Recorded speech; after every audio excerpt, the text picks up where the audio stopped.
back to my channel, and if you're new here then welcome. My name is Maddie, and today I'll be talking about the things in Fruits Basket that I don't like. Today I am going to be talking about content in Fruits Basket that I don't like. I do think it's important to also recognize the faults of a series or a story, even if we love that piece of media so much, because nothing is perfect, and Fruits Basket is definitely not perfect. It is close to perfection in my eyes, but it most certainly is not perfect. So I thought it'd be interesting to talk about aspects of Fruits Basket that I really don't like, because I can think of a few things about it that I am not a huge fan of, particularly things about it that are outdated, that just did not age well, and things like that. But I'm going to do a little twist with this video, and I'm also going to share things that my Instagram followers don't like about Fruits Basket. I did a question on my Instagram story asking you guys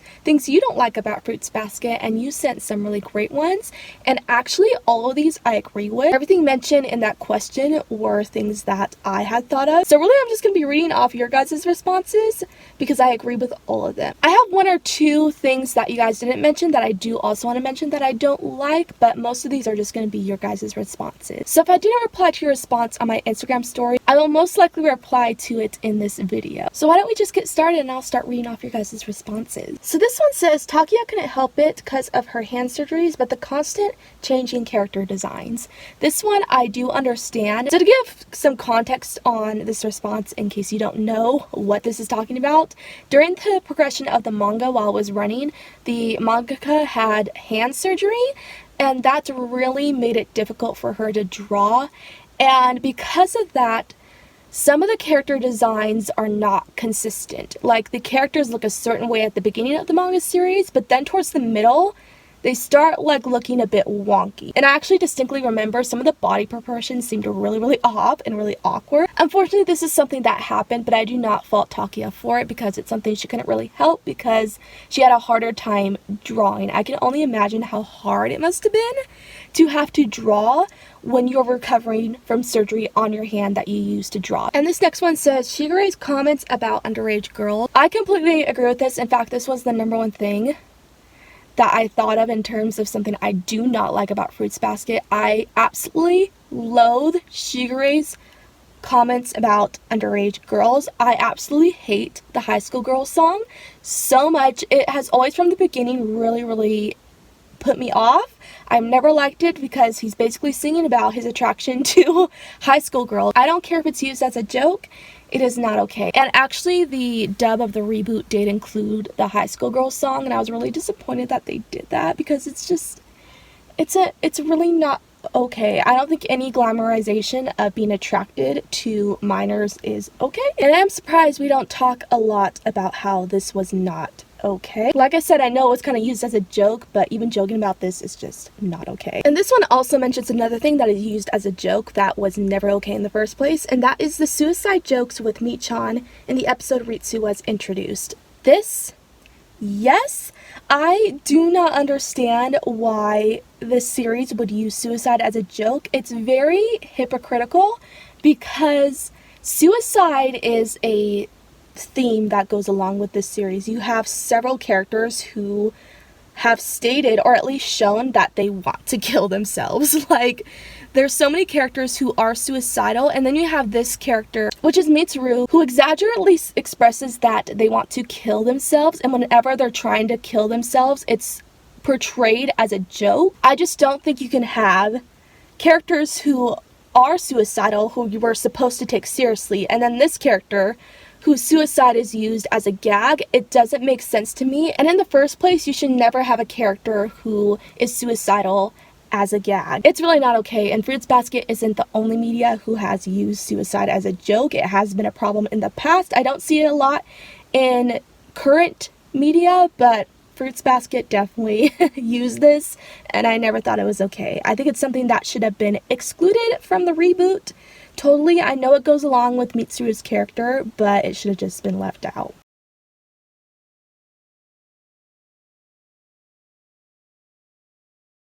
This one says, I'd wished we saw more of the Soma relationships, like seeing Ritsu and Isuzu interact. I agree with this. There are so many interactions that we don't see. Like, once you think about it, there's so many characters in the series that do not interact with each other, which it makes sense because this series has such a huge cast of characters.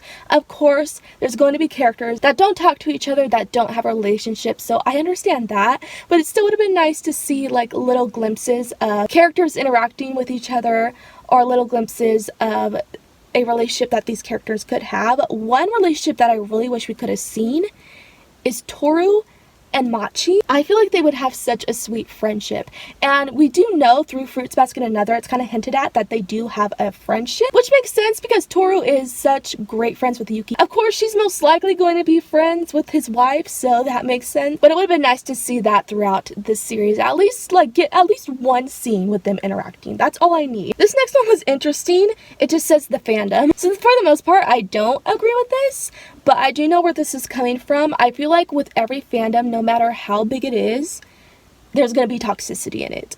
Always, no matter what. And Fruits Basket, these past 3 years, has grown astronomically. It's grown so much because of the reboot, so of course there's gonna be some bad eggs in the fandom because it's grown so much. And I have had a few negative experiences with the fandom, but in comparison to all the good experiences I've had with this fandom, good way outnumbers the bad. So I would say in whole, it's not something about this series that I absolutely dislike, because I've only had like, I want to say maybe 3 or 4 bad experiences off the top of my head. The rest have been so great. Like, I'm so appreciative of Instagram because that's the platform that has the kindest members of this fandom ever. I love it. I love the fandom on there, and I've had so many great experiences on there. So I really do love this fandom. I will say, out of all the fandoms I've been in, this has been the best and kindest fandom ever. Despite the very few negative bad experiences I've had with it, it's just such a great fandom. So I both agree with this, but don't. For the most part, I don't. But I can see where this one is coming from because I've heard of a few people who have had bad experiences. But like I said, the good way outnumbers the bad in my personal experience. This one says, I didn't like how the director from 2001 of �𝑟𝑢𝑖𝑡 decided to change the plot storyline. Yes, I don't know what the 2001 version, everyone working on it, was thinking. It was not a good adaptation. It was not.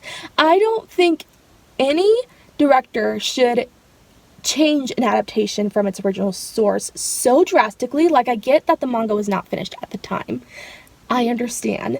But I feel like the 2001 version just insulted the original work in so many ways that even if the manga wasn't finished, I feel like the 2001 version diverged from even the canon content that was already out. It just changed things that were already in the manga so drastically that it was annoying, and it really just ruined the series. It's crazy how much I loved the 2001 version when I first saw it, but I didn't know any better because I hadn't read the manga when I first saw it. But after reading the manga, I was like, wow, the anime got so much stuff wrong and the manga is so much better. So that was kind of disappointing.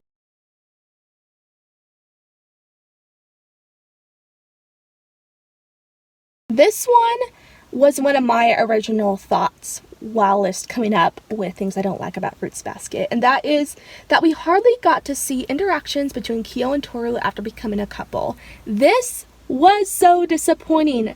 Like, we get a chapter of them dating, at least, which the reboot completely disregarded that chapter and did not include it in the anime, which was really disappointing because in the manga in the first place we barely get to see them dating. So for the anime to just completely not put that in, I was so devastated by that. So I really fault the reboot for that. But yeah, even in the manga we only get a chapter of them actually dating.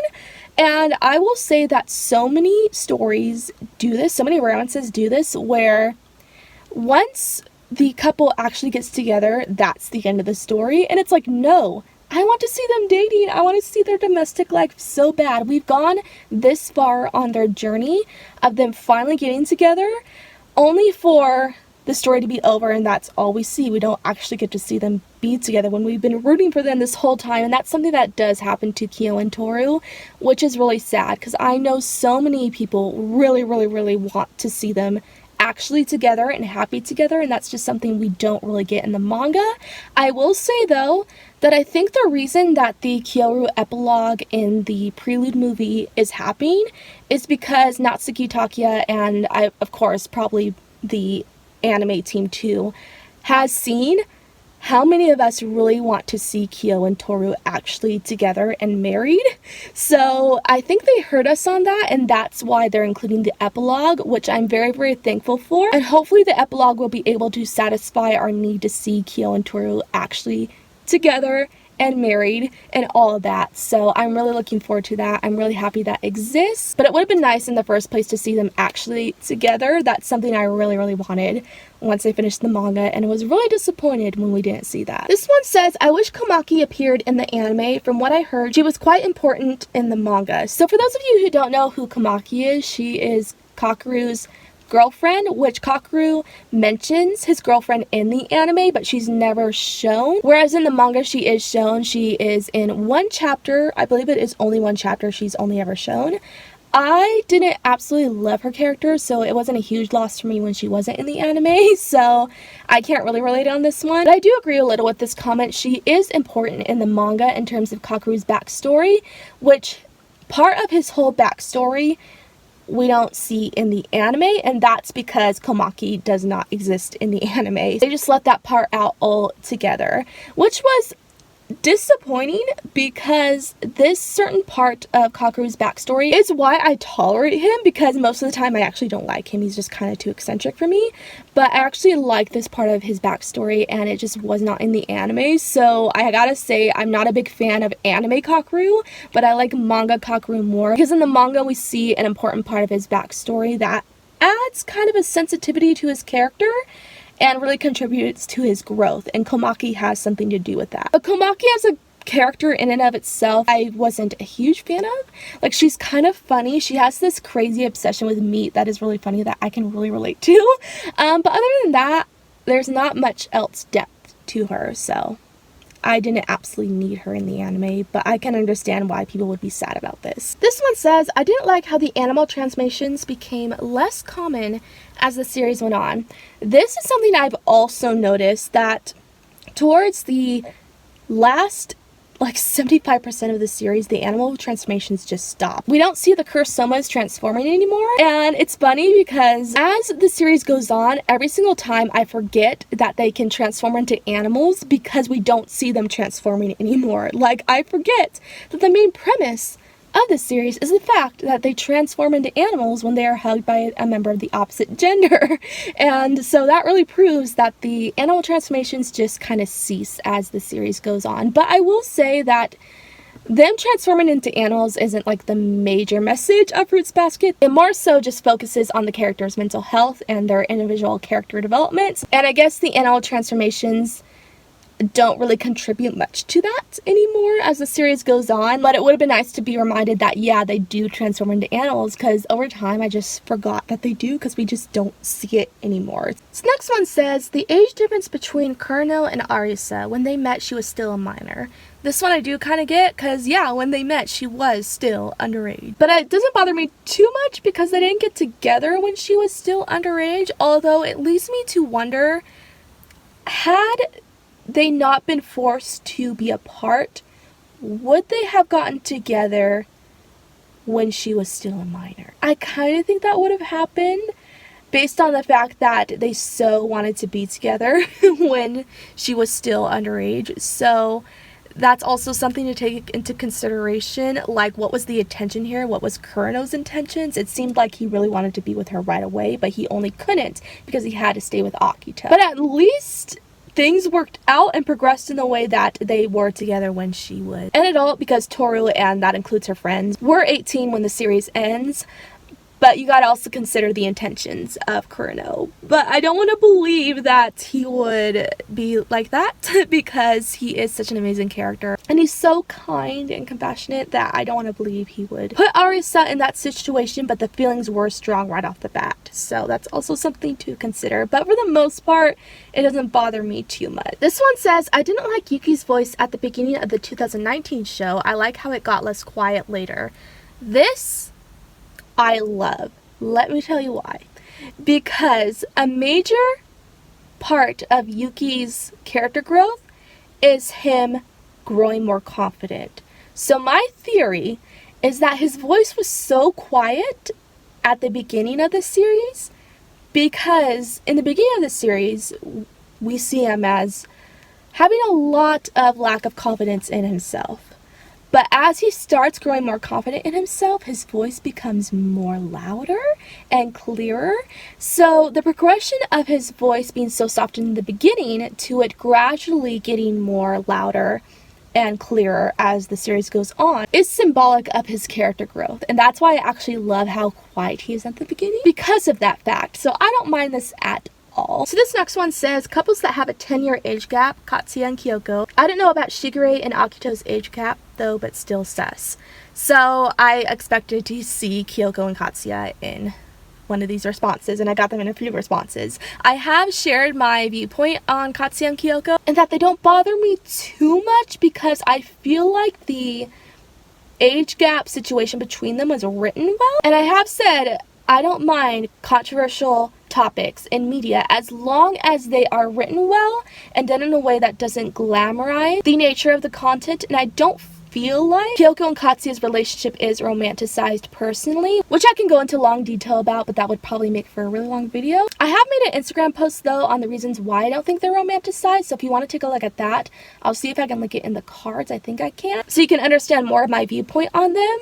But yeah, I don't really think they are romanticized in my opinion, so I don't have much of a problem with them, but I can understand how others do. Can completely understand it because their relationship is so controversial, so I get it. For Shigure and Akito, I have heard quite a few opinions saying that Shigure was really predatory towards Akito when she was still just a kid. But I don't think there's enough evidence to show that Shigure was pursuing Akito when she was still a child, because we don't really get to see any backstory on that. It's really hard to pinpoint when Shigure started actually pursuing Akito. And actually they only have, I think, about a 6-year age gap, so their age gap isn't that big. And when they are actually officially dating, Akito is about 21 and Shigure is 28. So they're both in a good position to start dating someone. So I don't think there's any reason to actually worry about the nature of that relationship, since there's no evidence to really support that Shigure was pursuing Akito when she was still a child. So that's my take on that. This one says the lack of homosexuality. Yes, yeah, that is a big thing that Fruits Basket is really lacking. I do fault this for the time because Fruits Basket came out in the late 90s, and in that era it was really hard to come across media that had LGBT representation in it. It just was not common. So I do fault Fruits Basket for the time it was in because it just wasn't a thing to have LGBT representation in media, which is unfortunate. It's only within the past 10 years that we've been able to see representation more. But I do feel like with as huge of a cast of characters that Fruits Basket has, it's really unrealistic all the characters be straight. I feel like there should have been at least one character or couple who was in the LGBT category, but we just don't get that. Every couple is straight and that's it. So it is unfortunate that the community couldn't find any characters in this series that fall into the LGBT community. It would have been really nice for them to have that. This one is a big one that I really agree with. I hate it. It says, I know Kagura's being up Kyo is supposed to be funny, but it made me uncomfortable, too abusey for me. Yes. This is why I do not like Kagura at all. I hate the fact that she beats up Kyo. I don't care if it's her way of expressing her love for him. It is wrong. I do not understand it. And this is another case like with the suicide thing. Abuse is a very present subject matter in Fruits Basket that is to be taken seriously with a lot of the characters. And it's portrayed as we need to take this seriously in regards to these characters' backstories. But then you have Kagura who beats up Kyo and it's supposed to be funny. It makes no sense to me at all. It is so hypocritical. I hate it. I don't feel like we should have a series where a character beats up another character and it's supposed to be seen as a joke, and then have characters go through abuse with their parents and that's supposed to be taken seriously, it bothers me so much. So that's why I don't like Kagura. She is my least favorite character because of her abusive nature. I don't think it's funny. It was never funny in the first place. This next one is interesting. It says how all the characters got paired off in the end. Not every character needs a partner. Yeah, there are a lot of characters who got paired off and worked together at the end. I really don't like when series with huge cast characters does this because it just makes it seem very easy, when realistically for a lot of people it's really hard to find partners. So for 75% of the characters to get paired off, it just seems very unrealistic. Even though I do love most of the pairings from Fruits Basket, so that's really hard to say, but it just is the way it is. It's just unrealistic. So I totally agree with that one. So that's all for your guys' responses. I do have 2 things that weren't mentioned in the responses that I do want to mention that I came up with that I don't like. And actually, interestingly enough, they both have to do with Kyo, who is my favorite character in the series and my favorite character of all time, so it's really weird to pinpoint things about him that I don't like, but I thought it'd be interesting because he is my favorite character to express things that I don't like about him. So this first one actually has to do with the reboot and something the reboot did, and it happens during the True Form arc. So I absolutely despise